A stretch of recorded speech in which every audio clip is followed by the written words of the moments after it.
In our today's lecture, we will talk about the effects of radiations on gonads. And as you know that the cells of the testes are the male gonads and the ovaries are the female gonads, and they both respond differently to the radiation because they both have difference in progression from stem cell to the mature cell. And when I am talking about the stem cell, then you know that the stem cells can differentiate into or develop into many different cell types in human beings. So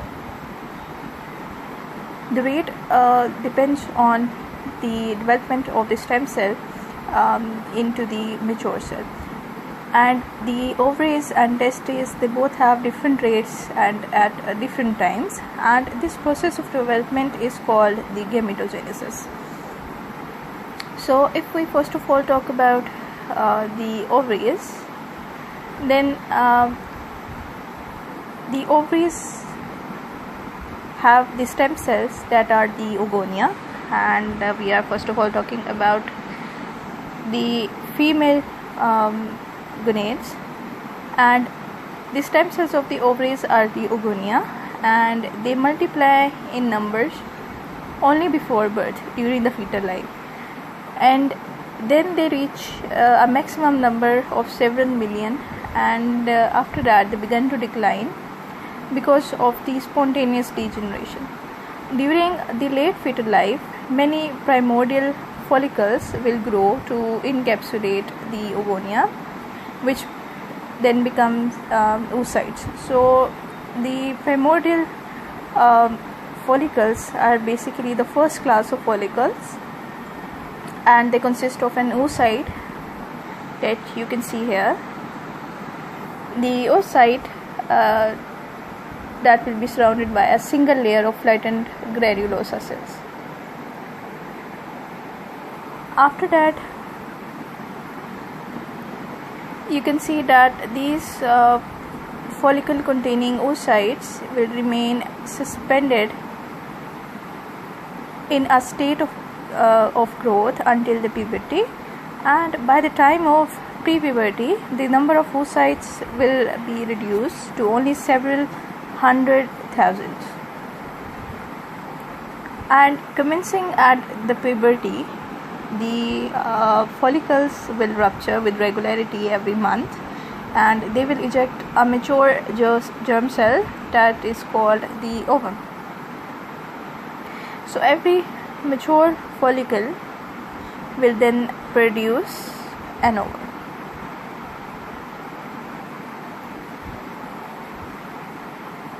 Only 400 to 500 such ova will be available for the fertilization. So this is the journey of stem cell into the mature follicle that will then release the ovum in female gonads.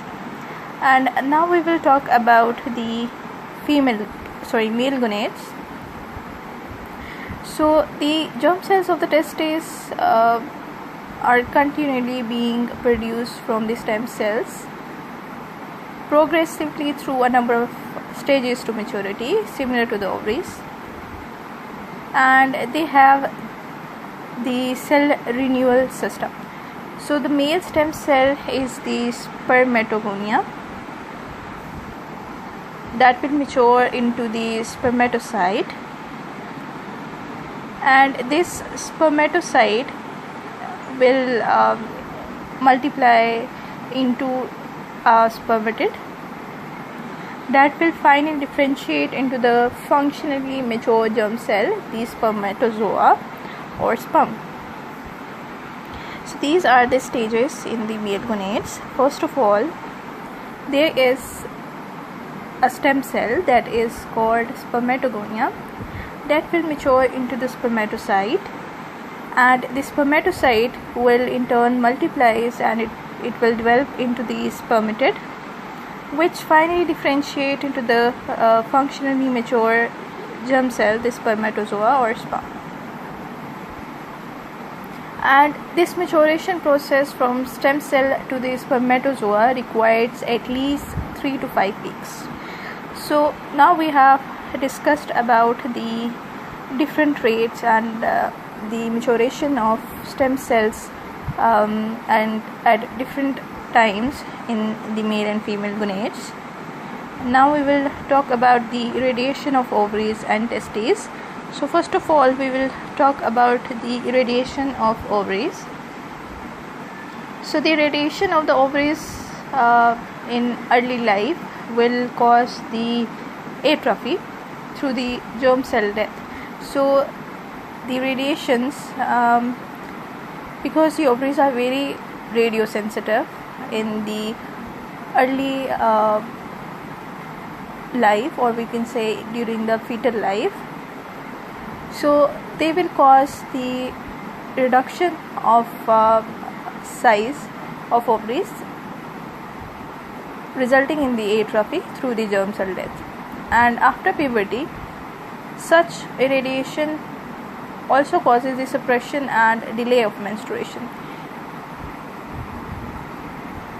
And there is a threshold dose that will cause the infertility in females and the permanent sterility as well. Sterility means infertility. So it depends how much dose has been given to the ovaries, how much ovaries have been exposed to the radiations. So at fetal life or in the early childhood, the ovaries are very radiosensitive, just remember that, and they decline in radiosensitivity, reaching a minimum in the age range of 20 to 30 years, and then they increase continually with age. So doses as low as 100 mg/T or 10 rads can delay the process of menstruation in a mature female. These dose thresholds are very important. Just remember that the delay in menstruation will occur when the ovaries are exposed to as low as 100 mg/T or 10 rad. If the ovaries are given approximately 2 g/T or 200 rad of dose, then it will cause temporary infertility, and approximately 5 g/T or 500 rad is required for the permanent sterility or for the permanent infertility. So according to the experiments that were carried out on the experimental animals, it has been shown that there were significant genetic mutations as well. So even the moderate doses such as 250 to 500 mg/T or 25 to 50 rads have been associated with measurable increase in the genetic mutations. But they have also shown that the oocytes that survive such a modest dose can also repair from this genetic damage as they mature into the ova. Next, we will talk about the radiation of testes, and they have similar effects to the ovaries, and there will be atrophy of testes after the high doses of irradiation. So they say that mitogonal stem cells signify the most sensitive phase in the gametogenesis of the spermatozoa. And after irradiation of testes, the maturing cells, spermatocytes and the spermatids are relatively radio resistant, and they will continue to mature. This is very important, that the spermatogonal stem cells are the most sensitive phase in the developing process of the spermatozoa. And once the testes are irradiated, the maturing cells the spermatocyte and spermatids will be radio resistant, they will not be radio sensitive, and they will continue to mature. So there will be ultimately no significant reduction in the spermatozoa until several weeks after the exposure. Therefore, the fertility will continue throughout this time, during which the radiated spermatogonia would have developed into the mature spermatozoa.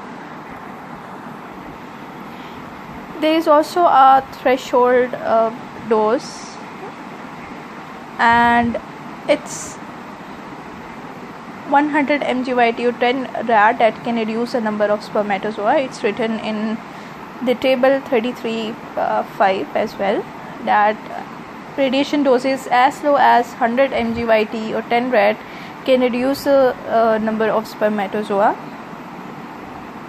and with increasing dose the depletion of spermatozoa will increase and extend over a longer period. 2 gray or 200 rads will produce temporary infertility in male, which commences approximately 2 months after the radiation, and it will persist for up to 12 months. So this is the temporary infertility period. First of all, approximately 2 gray or 200 rad dose is required to cause a temporary infertility in male, which will commence approximately 2 months after the irradiation, and it will persist for up to 12 months. 5 gray or 500 rads is required to the testes to produce the permanent sterility or permanent infertility. Even after the dose is sufficient to produce a permanent sterility, the male patient normally retains his ability to engage in sexual intercourse. And at last, just remember that the male gametogenesis is a self-renewing system, and some evidence suggests that the most hazardous mutations are the genetic ones induced in the surviving post-spermatogonial cells.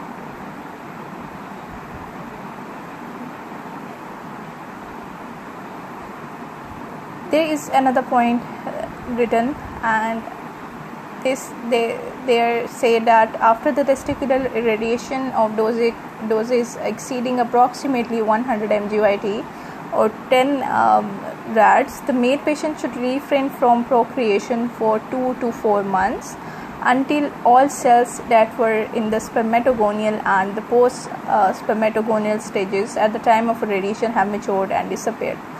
Procreation is basically the process of producing child. So because this is the sufficient dose to cause the cell damage, that's why they say that the male patient should refrain from procreation for at least 2 to 4 months until all the cells that were in the spermatogonial and in the post spermatogonial stages at the time of the irradiation have matured and disappeared.